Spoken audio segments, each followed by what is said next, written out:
שבוע טוב, תזכו לשנים רבות, נעימות וטובות. I hope you all had a nice Shavuot.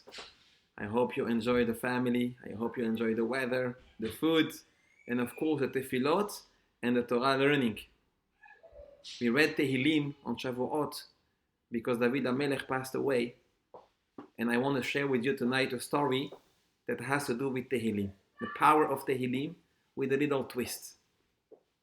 The story happened in a hospital in Israel called Asaf HaRofeh, today called Shamir.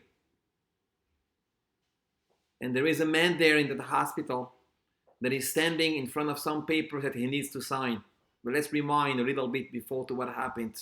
A few hours before he found himself in his hospital, Rabbi Rabinovitz received a phone call, a terrible phone call, telling him that his son Shemuel got into a car accident.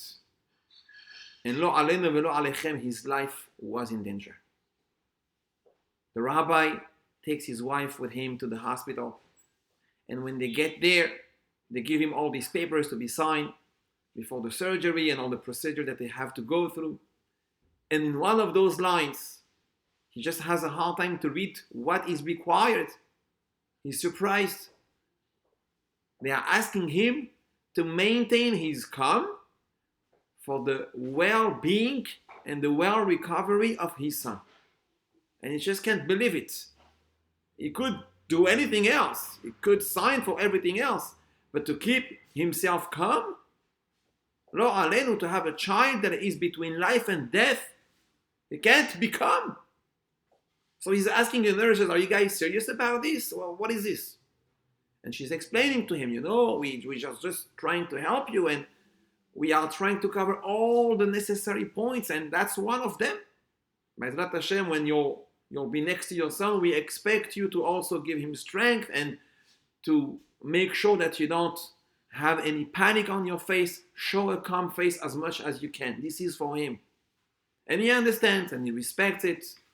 But he tells his wife, honey, I just have to go around a little bit in the hospital to change my idea, take some fresh air. I don't know. I feel lost right now. So he's going down. And as he's walking in one of the hallways of the hospital, he sees a Bet Knesset, a small shul. So he enters. And he goes directly to the Sifriya, to the library. And he picks up a Sefer Tehillim. Obviously the book that we would all read in Sha'at Tzara, in moments of difficulties. And he asks Borei Olam, please send me a sign. And he just opens any page in the Sefer Tehillim, and it happens to be Mizmor Ayin Gimal 73.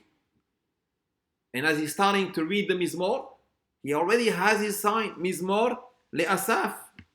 Asaf was also the name of the hospital he was at. Wow, it feels good, it feels better. But he continues reading Achtov LeYisrael, and he gets to Pasuk number Chaf Gimal 23. And as he's reading this Pasuk, suddenly he gets the chills. This is the sign. This is the Pasuk he needed to say, he needed to hear. Va'ani tamid imach, Hashem says to David HaMelech, I am always with you. Ahazta b'yad yemini, you held my right hand. Hashem's right hand, David's right hand.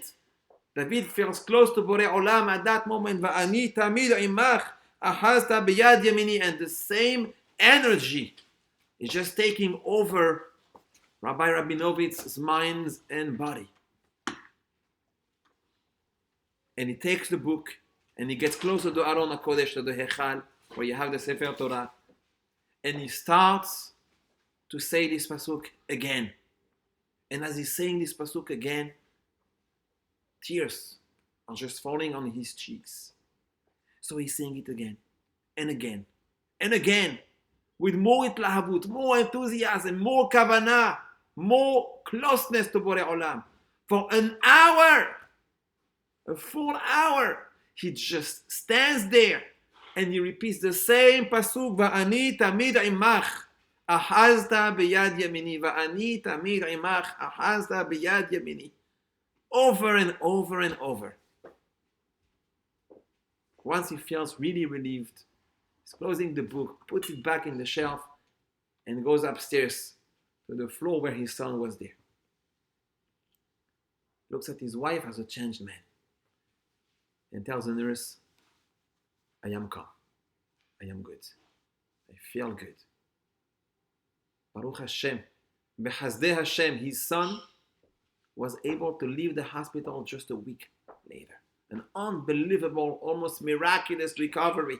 Baruch Hashem, the doctors were able to be shlechim ne'emanim and to take care of him, and everything went well. And he's so excited. Baruch Hashem, ze hayom asa Hashem, nagila v'nismecha.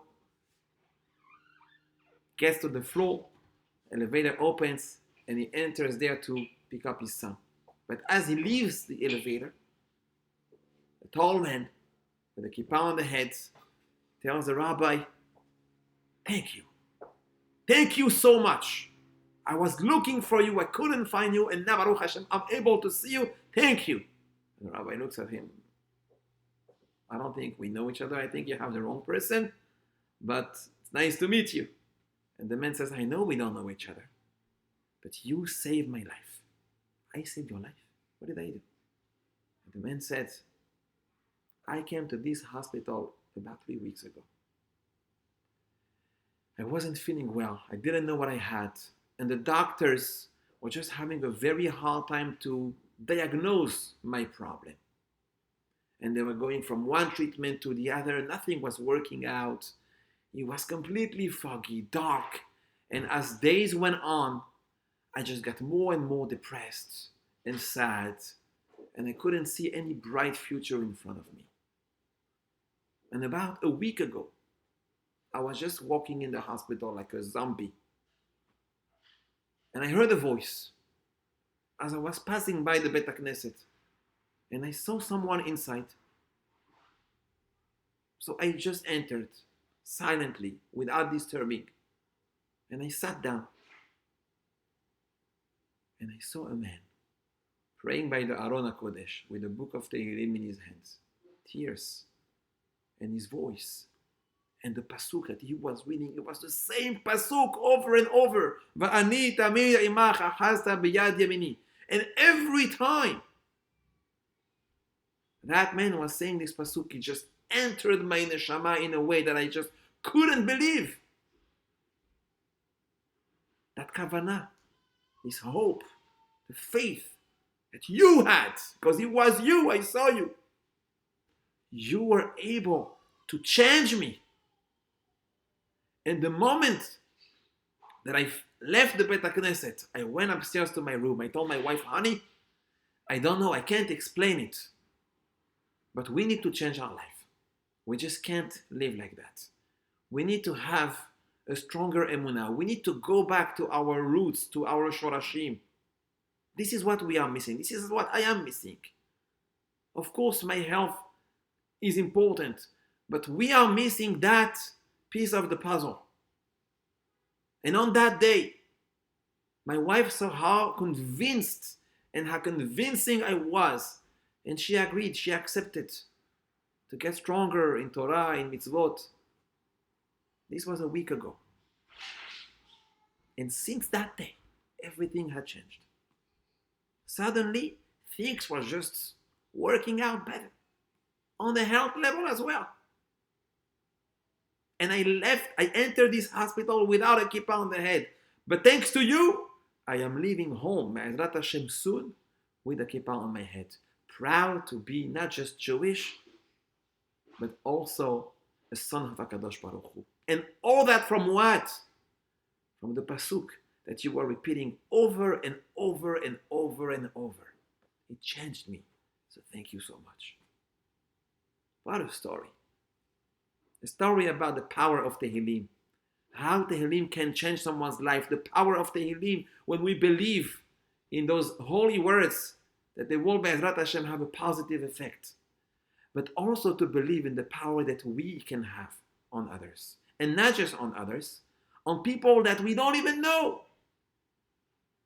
The words, the action, the attitude, the faith that we have is not just something that has to do with us. It is something that can change someone's life.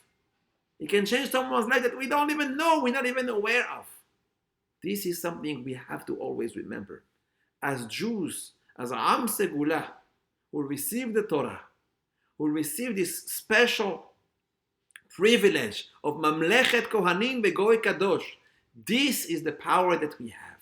And this is also the responsibility that we need to bear. And may HaKadosh Baruch Hu help us to live by those standards, to influence those around us, and even those that are far away from us. We should be zocheh for ourselves, our families, and our community, and all Am Yisrael, for an amazing week of Yeshuot, Nechamot, Berachot, Shefa in Parnasah, Shalom Bayit, Chinuch from our children, and only good things. Amen. Ken Yehi Ratzon. Shavua Tov u'mevorach.